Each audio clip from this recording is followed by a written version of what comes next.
Question equal to Sri Y.S. Avinash Reddy. Sir, question number 222, sir.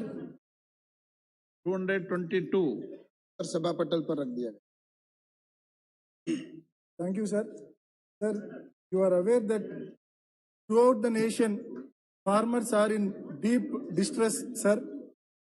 One side, they are facing the risk of severe drought or severe floods. On the other side, they are facing the risk of increased input costs, uncertain markets, uncertain minimum support prices, and declining returns.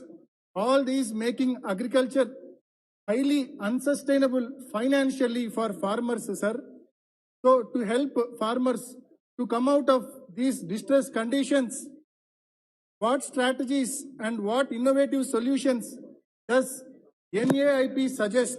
And also to help farmers to come out of these distress conditions, will the government of India pass minimum support prices act in parliament stating MSPs for all kinds of crops and for all kinds of seasons, sir? Thank you. अध्यक्ष महोदय जी, अन्य सदस्य ने जो प्रश्न पूछा है इसमें कई विषय एक साथ इन्होंने पूछने की कोशिश की। एमएसपी का विषय रखा है, लागत में सुधार। इसमें भारत सरकार के द्वारा कई स्टेप उठाए गए। माननीय प्रधानमंत्री नरेंद्र मोदी जी के नेतृत्व में सबसे बड़ा पहला काम कृषि के सुधार के और इनकम बढ़ाने की दृष्टि से और अन्य चीजों को लेकर जिस तरह से काम किया गया, पहला काम कृषि का बजट बढ़ाया गया। जहां कृषि का बजट पहले 21,000 करोड़ रुपए होता था, उस स्थान पर अब कृषि का बजट 1,23,000 करोड़ रुपए कर दिया गया है। और इसके साथ ही एमएसपी के अंदर भी 2016 के अंदर आप सबको संज्ञान में है कि एमएसपी के अंदर 1.5 गुना किया गया। किसान सम्मान निधि के तौर पर इस देश के अंदर किसानों को किस तरह से संबल मिले, इस दृष्टि से 11 करोड़ किसानों से अधिक किसानों को किसान सम्मान निधि के तौर पर 1,60,000 करोड़ से अधिक राशि किसानों के खाते में पहुंचाने का काम किया गया है। और इसके साथ ही हॉर्टिकल्चर की स्कीम है। हॉर्टिकल्चर स्कीम के अंदर MIDH के माध्यम से हम किसानों को सपोर्ट करते हैं कि किस तरह से वो सपोर्ट डाइवर्सिफिकेशन पे जाए या उनको किस तरह से लाभ मिले।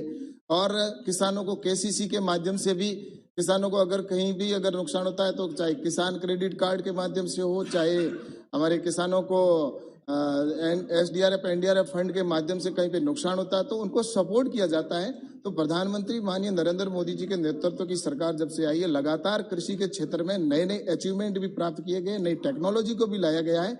और निश्चित रूप से आने वाले समय में किसानों को जो लक्ष्य है इनकम बढ़ाना, उस दिशा में भारत की सरकार है वो काम कर रही है।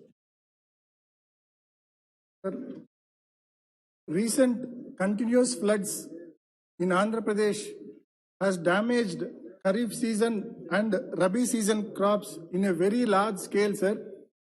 A team of officers from Government of India has also visited Andhra Pradesh to personally see the plight of farmers and to see the amount of damage, crop damage, sir.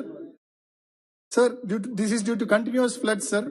So may I know from the Honorable Minister what steps the ministry has taken to facilitate innovation-focused projects to promote climate-resilient agriculture, and also what steps are being taken by Government of India to compensate the huge crop loss of farmers of Andhra Pradesh, sir? ऐसा है कि माननीय अध्यक्ष जी, ICR के द्वारा कई ऐसी वैरायटियां भी निकाली जा रही है जो जलवायु के अनुसार उनके अंदर किसान उनको अगर बोएगा तो उससे उनको जरूर इसमें सपोर्ट मिलेगा। और दूसरा, इन्होंने जैसा कहा है कि आंध्र प्रदेश से जो किसानों के नुकसान का जिक्र किया है, तो राज्य सरकार से जो भी प्रस्ताव हमारे पास में नुकसान से संबंधित आता है उसको लेकर हमारी सरकार है तुरंत इसके लिए SDRF फंड का और NDRF जो फंड है उसके माध्यम से राज्य सरकार को जो नुकसान हुआ उसका आकलन के आधार पर सपोर्ट करती है।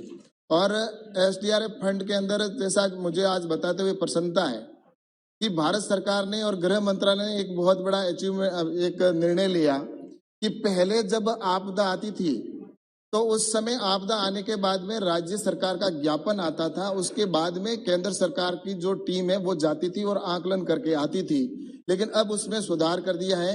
और अब जैसे ही अगर मीडिया के माध्यम से भी पता चल जाता है कि वहां पर अगर इतना नुकसान हुआ है, कितना नुकसान हुआ है, तो हमारी टीम तुरंत वहां पर पहुंच जाती है। और ये एक बहुत बड़ा निर्णय हुआ है, जिसकी वजह से तुरंत आकलन भी हो जाता है, किसानों को तुरंत मुआवजा जो समय पर मिल जाए, इस दिशा में काम किया जाता है। और आंध्र प्रदेश का जहां तक है, उनका जो इन्होंने बताया कि टीम आई और उसके बाद में उसका आकलन हुआ है, तो आंध्र प्रदेश के अंदर मुझे जहां तक 2020 और 21 के जो एसडीआरएफ फंड से जो पैसा रिलीज किया है और एनडीआरएफ का टोटल मद है वो 1119 करोड़ रुपए 2020-21 के अंदर आंध्र प्रदेश सरकार को अवेलेबल करवाया गया है। श्री सुरेश धनोरकर जी। धन्यवाद अध्यक्ष महोदय। मैं आपके माध्यम से कृषि और